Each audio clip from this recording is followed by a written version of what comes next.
তোমরা কি অনিন্দিতার বানানো পিৎজা কোনোদিন খেয়ে দেখেছো? হ্যাঁ গাইস, অনিন্দিতা যেমন দেখতে মিষ্টি, পিৎজা কিন্তু বানায় খুব টেস্টি। अच्छा जी।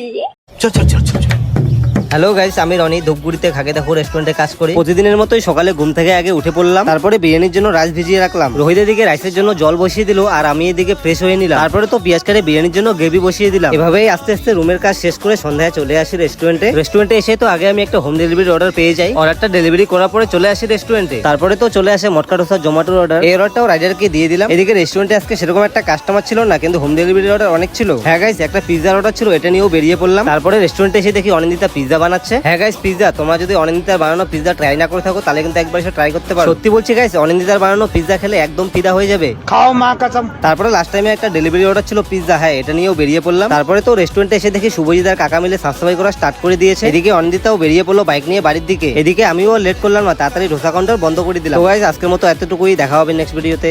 টাটা।